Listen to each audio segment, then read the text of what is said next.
8월 23일 월요일 성령님과 함께하는 100일 가정예배를 시작하겠습니다. 다같이 주님 가르치신 기도 드립니다. 하늘에 계신 우리 아버지, 아버지의 이름을 거룩하게 하시며 아버지의 나라가 오게 하시며 아버지의 뜻이 하늘에서와 같이 땅에서도 이루어지게 하소서. 오늘 우리에게 일용할 양식을 주시고 우리가 우리에게 잘못한 사람을 용서하여 준 것 같이 우리 죄를 용서하여 주시고 우리를 시험에 빠지지 않게 하시고 악에서 구하소서. 나라와 권능과 영광이 영원히 아버지의 것입니다. 아멘. 찬송가 357장 주 믿는 사람 일어나 357장을 부릅니다.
이 시간 우리에게 주시는 하나님 말씀은 구약성경 열왕기상 5장 13절로 18절입니다. 열왕기상 5장 13절로 18절 말씀을 한 절씩 교독합니다. 제가 전체를 읽겠습니다.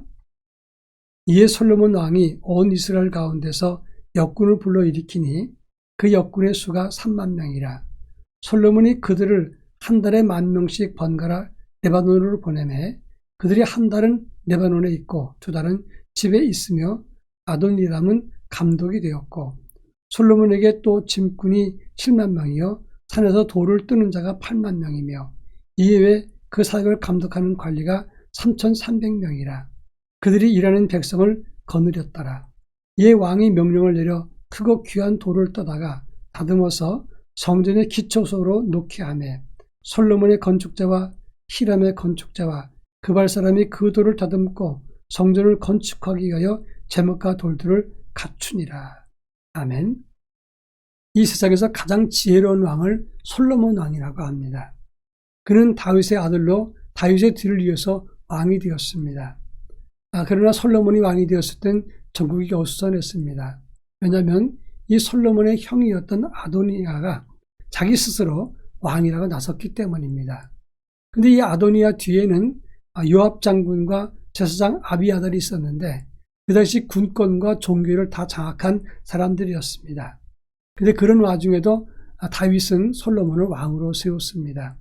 솔로몬은 왕이 되었지만 아주 불안정한 그런 전국 속에서도 그 와중에 일천번제를 하나님께 드렸습니다.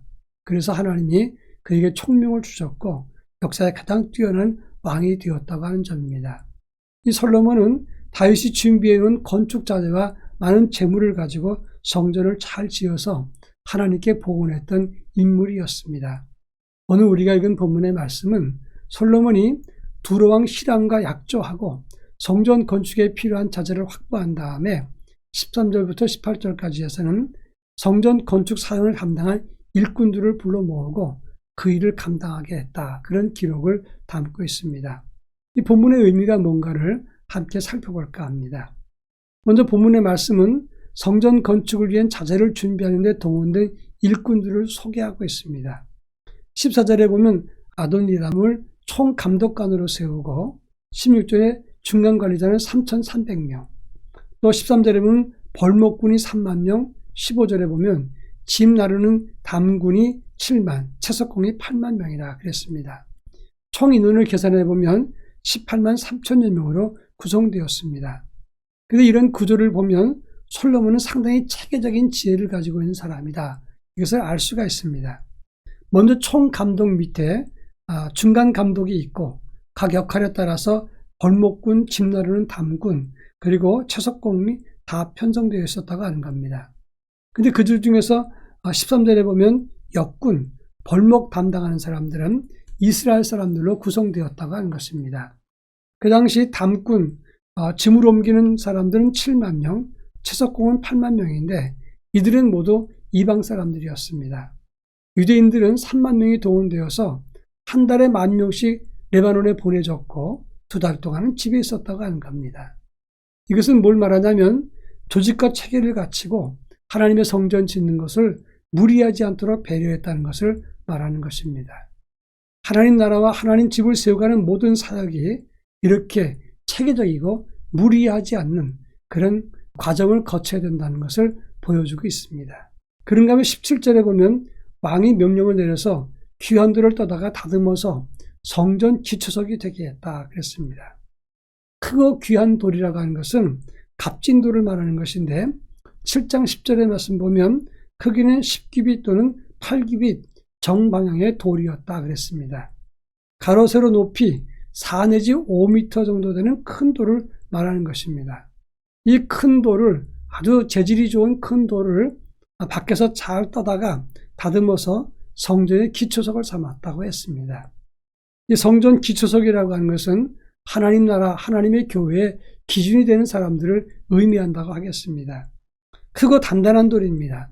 흔들리지 않고 기둥을 받쳐줄 수 있는 그런 믿음을 의미한다고 하겠습니다. 그리고 그 돌을 다듬을 때는 다 다듬어서 성전에 놓았습니다.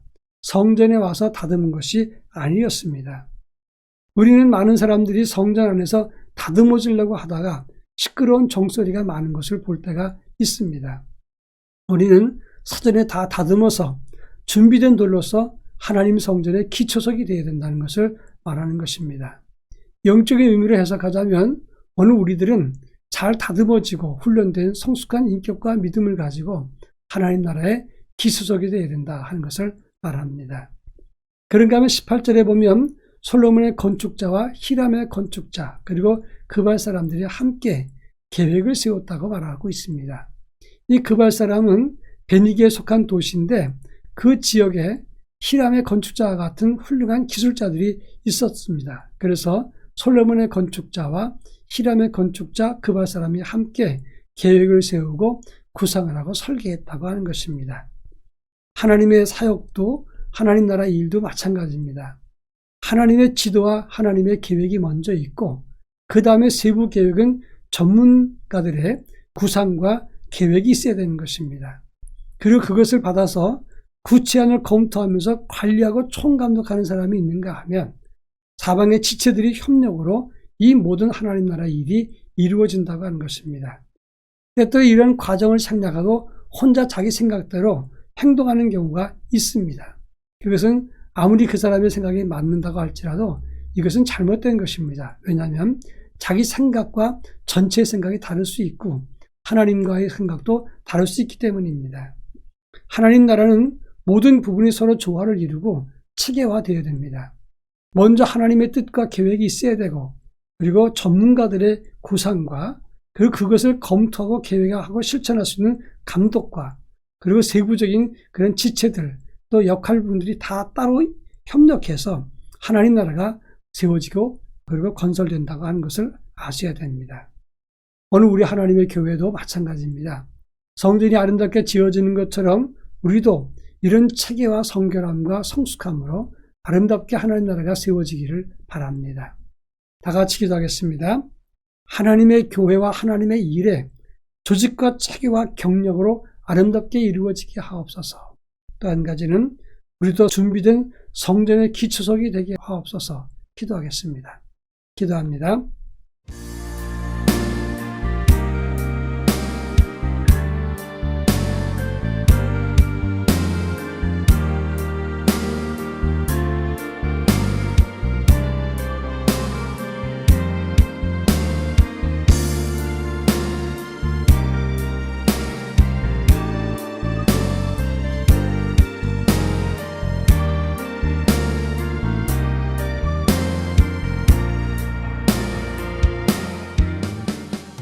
사랑 많으신 하나님 아버지, 이 시간 간절한 마음으로 간구합니다.